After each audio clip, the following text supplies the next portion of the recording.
My parents refused to attend my college graduation, claiming, "We have better things to do." But when my $500 million hotel empire made international news, my mother called crying, "We always believed in you." So I replied, "New phone, who's this?" Welcome, family. Please subscribe if you enjoy stories like this. Say hello in the comments and tell us your city or country. With that, let's continue our story. I stood backstage in my cap and gown, clutching my phone with trembling hands. The message glowed on the screen. "Sorry baby, your brother's basketball tournament is today. We have better things to do. Congrats though." My mother's words. My graduation day. 4 years of sleepless nights, 3 jobs, countless ramen dinners, all leading to this moment. And they chose Ronald's game over me.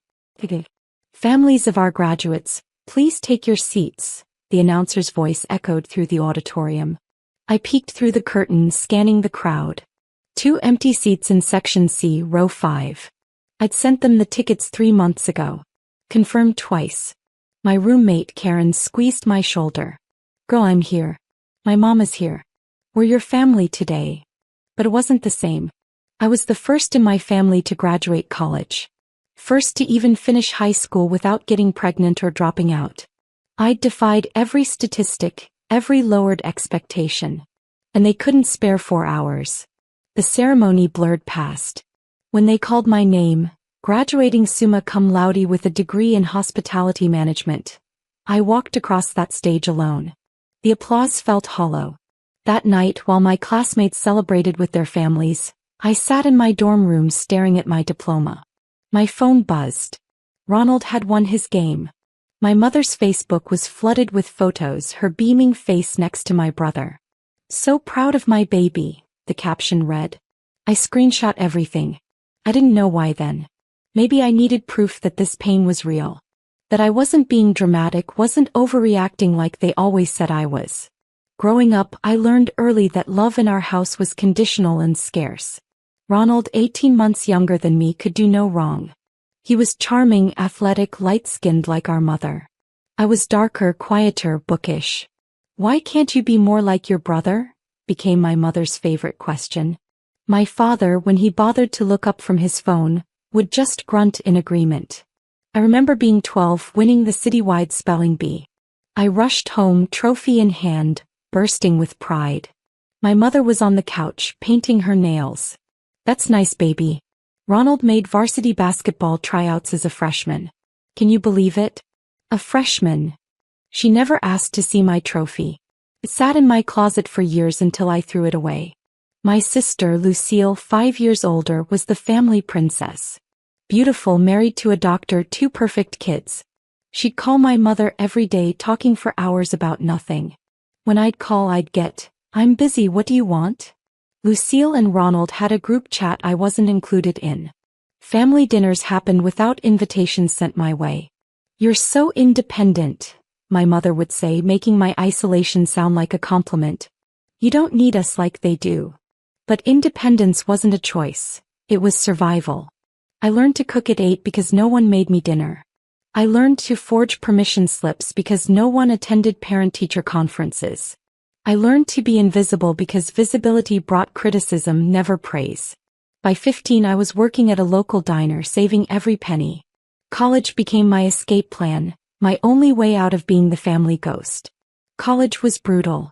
While other students worried about midterms and social life, I juggled 3 jobs. Overnight security guard, weekend hotel front desk, and cafeteria worker. I slept 4 hours a night, studied between shifts, lived on coffee and determination. My roommate Karen became my sister by choice, teaching me that family didn't have to be blood. "Girl, when's the last time you slept?" she'd ask, finding me passed out over textbooks at 3 in the morning. She'd cover me with blankets, leave snacks by my bed, quiz me for exams. Her mother, Miss Patricia, sent care packages addressed to both of us. The first time she wrote "Love you, baby girl" on a card meant for me, I cried for an hour. I never asked my parents for money. Not once.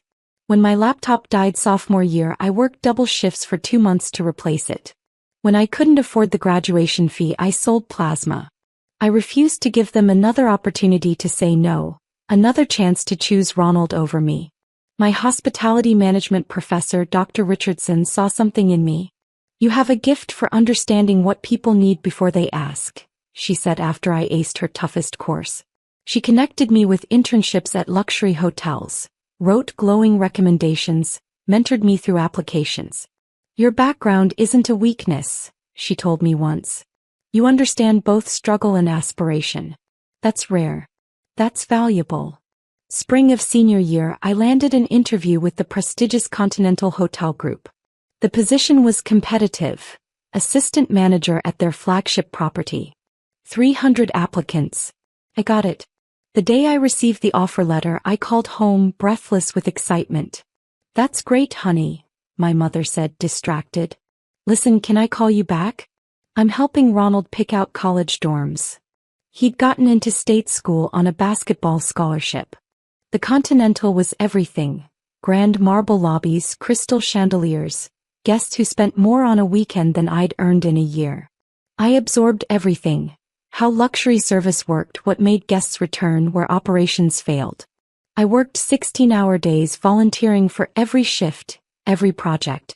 Within 6 months I was promoted to manager. Within a year, department head. I met James Aguirre during a hotel industry conference. He was 55, a self-made hotel magnate, and his keynote speech changed my life. The hospitality industry doesn't need more cookie-cutter luxury, he said. It needs authentic experiences, spaces where people feel truly seen. After his talk, I approached him, hands shaking but voice steady. I have ideas, I told him. Ideas about luxury hospitality for people who've never felt luxurious. We talked for 3 hours. I pitched him a concept. Boutique hotels that combined 5-star service with cultural authenticity. Spaces that celebrated heritage rather than erasing it. Hotels where a black woman like me could walk in and feel like she belonged, not like an imposter. James listened, really listened. Come work for me, he said. Let's build this together. I called home that night. I got an incredible opportunity, I told my father, who'd actually answered for once. I'm moving to work with James Aguirre. He's worth millions and he wants to mentor me. Silence. Then, who? More silence. That's nice. Your brother got recruited by a professional team. We're so proud. That was the moment something cracked inside me. Not broke, cracked. Like a fault line forming, waiting for the earthquake. I stopped calling home. Stopped checking family group chats I wasn't in. Stopped trying to earn love that was never available. I poured everything into work instead. Working with James was baptism by fire. He was demanding, brilliant, and saw potential in me I didn't know existed. You're hungry, he said during my first week. Not for money, for validation. Channel that into excellence and you'll be unstoppable. He was right. Every hotel we designed, I imagined my family walking in, finally seeing my worth. Childish? Maybe. Effective? Absolutely. Our first boutique hotel opened 2 years later. The Heritage, in a city known for its jazz history and cultural significance. We hired local artists, featured regional cuisine, trained staff in genuine hospitality rather than scripted service. I designed every detail, from the lobby artwork celebrating Black excellence to the library stocked with books by authors of color. It wasn't just a hotel, it was a statement. Opening night, I wore a dress that cost more than my first car. James toasted me in front of investors, press, and industry giants. This woman, he said, will change hospitality forever. Reviews were extraordinary. We were booked solid for 18 months within a week. The Heritage became the blueprint.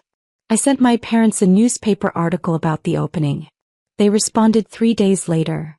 Looks nice. Ronald just got engaged. We're planning a huge wedding. No congratulations. No pride. No acknowledgement that their daughter was building something extraordinary. Lucille didn't even respond to my text. That night, Karen flew in to celebrate with me. They don't deserve you, she said as we toasted with champagne in the hotel's penthouse suite. You built this. You did this. Without them. Miss Patricia sent flowers. Massive, beautiful arrangements with a card that read, Always knew you were destined for greatness. Love, your real family. I kept that card in my office for years. 3 years. 3 years of explosive growth. We opened 12 heritage hotels across the country, each one celebrating local culture while maintaining impeccable luxury standards. I became James's business partner, negotiating deals, securing locations, designing experiences. My face appeared in industry magazines. Forbes ran a feature, 30 Under 30, the woman redefining luxury hospitality. My bank account grew from thousands to hundreds of thousands. I bought a penthouse apartment with floor-to-ceiling windows overlooking the city skyline. I hired an assistant, wore designer clothes, spoke at conferences. People recognized me, respected me, wanted to work with me. I was 29 years old and living a life I'd once only dreamed about. But success didn't fill the hollow space where family should have been. I'd see other executives FaceTiming their parents after big wins, and the ache would return. I'd watch colleagues leave early for their kids' recitals, their siblings' birthdays, family dinners, and feel that old, familiar loneliness. Karen remained my anchor, calling weekly, visiting monthly, reminding me I was loved. But it wasn't the same as having your mother be proud of you. I still didn't call home. Neither did they. My birthday came and went. Silence. Thanksgiving, Christmas. Nothing. When I saw their social media, because I was weak and still looked, it was always the same. Ronald's wedding photos, Lucille's perfect children, family gatherings I wasn't invited to. Pictures of the 4 of them smiling, laughing together. Complete without me. You don't need them, I told my reflection constantly. But the heart wants what it wants, and mine still wanted a mother who called just to say hello. A father who asked about my day. Siblings who included me. I channeled that pain into building something they couldn't ignore. James called me into his office on a rainy Tuesday morning. "Sit down," he said, which was unusual. We typically worked standing at his conference table, energy high, ideas flowing. His serious tone made my stomach tighten. "I'm dying," he said simply. "Pancreatic cancer. 6 months, maybe less." The world tilted. James was more than a mentor. He'd become the father I never had. "I'm leaving you everything," he continued. 60% of the company. The rest goes to my daughter, but she has no interest in hospitality. She'll sell her shares to you within a year. I've already arranged financing." I couldn't speak. Couldn't breathe. "You've earned this," he said firmly. "This empire, it's yours. I'm just sorry I won't see where you take it." James died 4 months later. I held his hand in the hospital, this man who'd believed in me when my own family couldn't be bothered. His daughter, true to his word, sold me her shares within 3 months. At 31 years old, I became sole owner of a hotel empire worth $300 million. The weight of it was crushing and exhilarating simultaneously. But I didn't have time to grieve properly. A massive opportunity emerged. An international hotel conglomerate wanted to acquire our company. The negotiations were brutal, complex, and potentially life-changing. They were offering $700 million. I'd walk away with over $500 million after taxes, debts, and distributions. $500 million. From the girl who'd sold plasma for graduation fees. My lawyer, Margaret, was a fierce black woman in her 50s who pulled no punches. "Take the meeting in Paris," she said. "Negotiate hard. You hold the cards here, they want your brand, your vision, your magic. Don't settle." I'd never been to Paris. Never left the country. Now I was flying first class to negotiate a deal that would change my life forever. The Paris negotiations took 3 weeks. 3 weeks of high-stakes meetings, contract reviews, cultural events with potential business partners. I walked the same halls as industry legends, held my own against billionaires, and proved I belonged at every table. The final offer: $750 million with the condition that I stay on as CEO of the Heritage Brand Division for 5 years. They weren't just buying the hotels, they were buying me, my vision, my expertise. I signed on a Friday. By Monday the news had exploded. Hospitality Wunderkind sells empire for $750 million, read the Wall Street Journal headline. Forbes, Fortune, Business Insider. Everyone covered the story. My face was everywhere. At 31, I was one of the youngest black female entrepreneurs to ever achieve a 9-figure exit. CNN wanted interviews. The Today Show called. My phone wouldn't stop ringing. Except from my family. Radio silence. I waited, checking my phone obsessively. Surely they'd seen the news. Surely this time they'd reach out. On Tuesday, Lucille posted on Facebook about Ronald's promotion at work. So proud of my baby brother. Nothing about me. Wednesday came and went. Thursday. By Friday I'd stopped checking. Then Saturday afternoon my phone rang. Unknown number. I almost didn't answer, but something made me. Baby, it's Mama. Her voice was bright, excited, like we talked every day. Like she hadn't ignored my existence for 7 years. We saw the news. We always knew you'd be successful. We always believed in you. We're so proud. Something inside me snapped. Cling. Final. Like a bone breaking. I'm sorry, I said, my voice ice cold. New phone. Who's this? What? Baby, it's your mother. Don't be like that. We want to celebrate. We're family. Family. The word tasted like poison. I don't have a mother, I said. My mother would have been at my college graduation.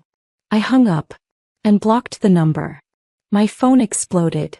My father called, blocked. Lucille called, blocked. Ronald called, blocked. They created new numbers. I blocked those too. They tried email. I set up filters. They showed up at my company's headquarters. Security escorted them out. For 7 years I'd been invisible to them. Now suddenly I was unforgettable. The desperation in their messages was almost funny. Almost. How can you do this to your mother? Lucille texted from a new number before I blocked it. After everything she's done for you? Everything she'd done? What exactly? Miss every school event? Forget every birthday? Choose Ronald and Lucille for every holiday, every celebration, every moment that mattered? The audacity was breathtaking. My mother left a voicemail that somehow got through. I know I wasn't perfect, but I did my best. You were always so independent, so strong. You didn't need us like they did. Please, baby. Let me explain. Let's talk. Family is forever. I saved that voicemail. Not for sentimentality, for evidence. Because I was done being the family scapegoat, the forgotten child who was supposed to be grateful for scraps of attention. Karen came over that night, wine in hand. You could, she asked, already knowing the answer. I'm furious, I admitted. They had 7 years. 7 years to call, to text, to give a single damn about my life. But now that there's money, now I'm suddenly worth their time. She nodded, pouring wine. So what are you going to do? I'd been thinking about that. Thinking about justice, about closure, about how to transform this pain into something meaningful. I'm writing a book, I said. About everything. The truth. My truth. And they're going to be the villains they always were. Karen raised her glass. I'll be your first reader. The decision settled over me like armor. They wanted acknowledgement. They get it. Just not the kind they wanted. Writing the book took 8 months. I hired a ghostwriter named Henrietta Sweeney, a woman who understood family trauma intimately. Together we crafted my story. The empty seats at graduation, the forgotten birthdays, the casual cruelty of being invisible to the people who were supposed to love you most. But we also wrote about resilience, about building your own family, about success being the best revenge. We titled it Empty Seats, Full Life. How I Built an Empire After My Family Chose Everyone But Me. The manuscript was raw, honest, devastating. I included screenshots of messages, social media posts showing family gatherings I wasn't invited to, the graduation text message. Everything. Henrietta pushed me to go deeper, to examine not just what they did but how it shaped me. This isn't about revenge, she said during one intense writing session. It's about liberation. My mother, in the book, became a case study in narcissistic parenting. The golden child, Ronald, the princess, Lucille, and the scapegoat, me. My father was the enabler, present but absent, complicit in every slight. I wrote about the therapy I'd needed, the trust issues I'd developed, the ways their neglect had nearly destroyed me. But I also wrote about Karen, Miss Patricia, James, Dr. Richardson, the family I'd chosen, the people who'd saved me. Finding a publisher was easy. Every major house wanted the book.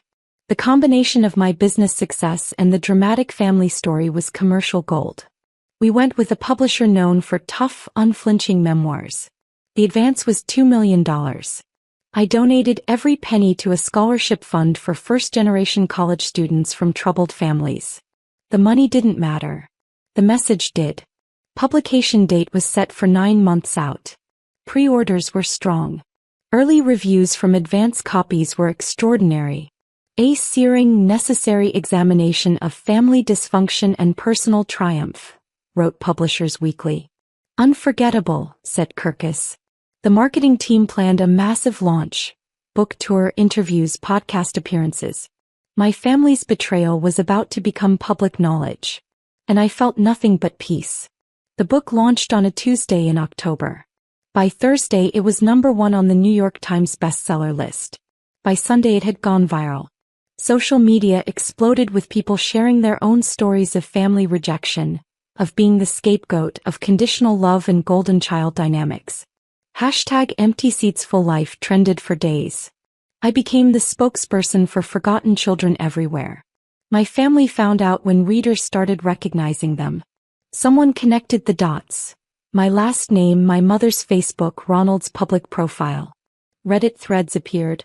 I found the family from Empty Seats, Full Life. Screenshots of their social media circulated. My mother's Facebook comments were brutal. You abandoned your daughter and now you want sympathy? The empty seats at graduation destroyed me. This is what narcissistic parents do. Lucille tried damage control, posting a long Instagram story. Family matters are private. Books don't tell the whole story. We love our sister, always have. The comments tore her apart. Then why wasn't she at family gatherings in your photos? Love is actions, not words. You're just mad she told the truth. She deleted her account within 24 hours. Ronald called from a new number. Somehow it got through. You've destroyed our family, he said when I answered by accident. Everyone's calling Mom a narcissist. Dad lost clients. Lucille's in-laws are asking questions. How could you do this? His voice cracked. For the first time ever I heard emotion from him directed at me. Except it wasn't love or understanding, it was blame. I wrote the truth, I said calmly. If the truth destroyed your family, maybe it was already broken. We're not broken. We're normal. Every family has problems. Normal families attend their daughter's college graduation, Ronald.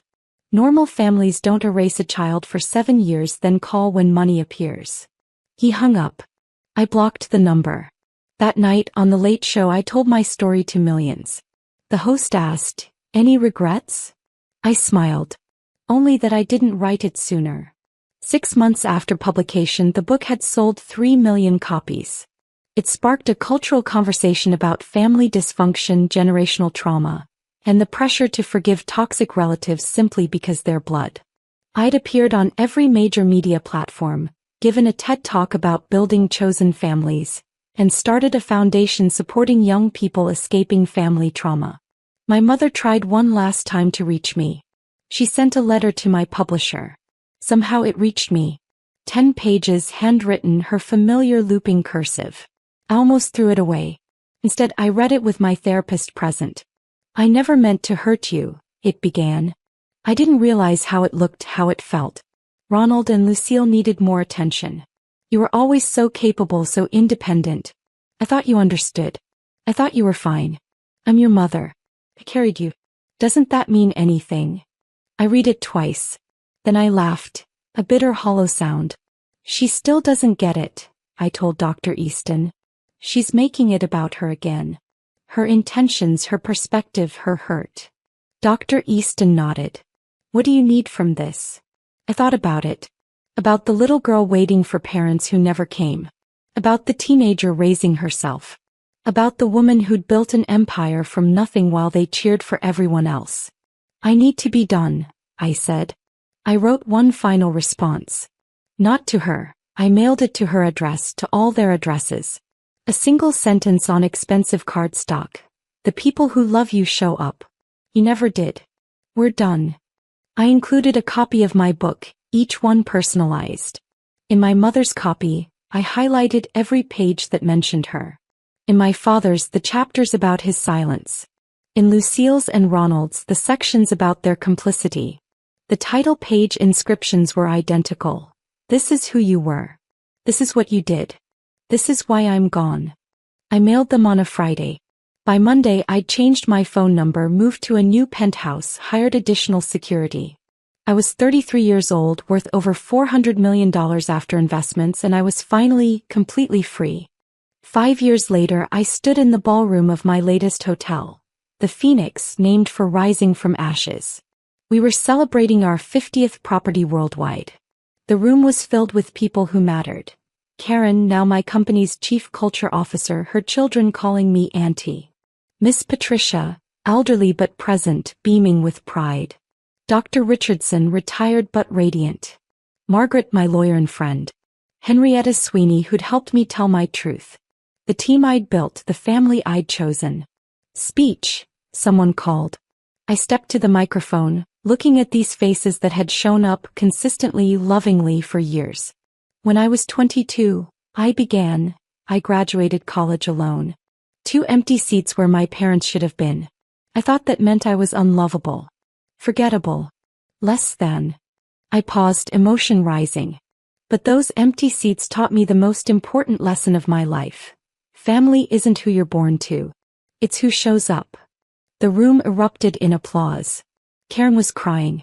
Miss Patricia was nodding, eyes shining. I continued. I built this empire because I was running from pain. But somewhere along the way I stopped running and started living. Started choosing people who choose me back. Started understanding that my parents' inability to love me was their failure, not mine. Their loss, not mine. More applause, but I wasn't finished. Last week I received another letter from my mother.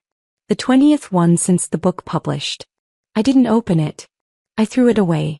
Because I'm done giving energy to people who only want me when I'm useful. The applause was deafening now. So here's to empty seats. I raised my glass. May they always remind us that we're better off building our own tables. Later, alone in my office, I allowed myself one moment of grief. Not for what I'd lost. I'd never really had them to lose. Grief for the daughter who'd deserved better. For the little girl who'd wanted to be chosen. I cried quietly, completely, finally. Then I dried my eyes, straightened my shoulders, and walked back to my celebration. My real family was waiting. I never heard from my parents again. They aged, their lives continued without me just as mine did without them. Ronald's basketball career fizzled. Lucille divorced. My parents grew old, their golden children unable to give them what they'd hoped for.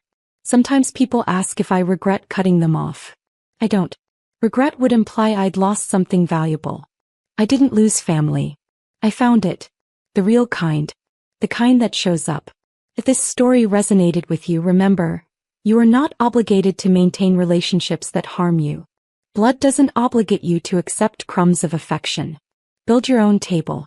Choose your own family. And never apologize for protecting your peace. Don't forget to like, subscribe, and share your own story in the comments. Your voice matters. Your experience matters. You matter.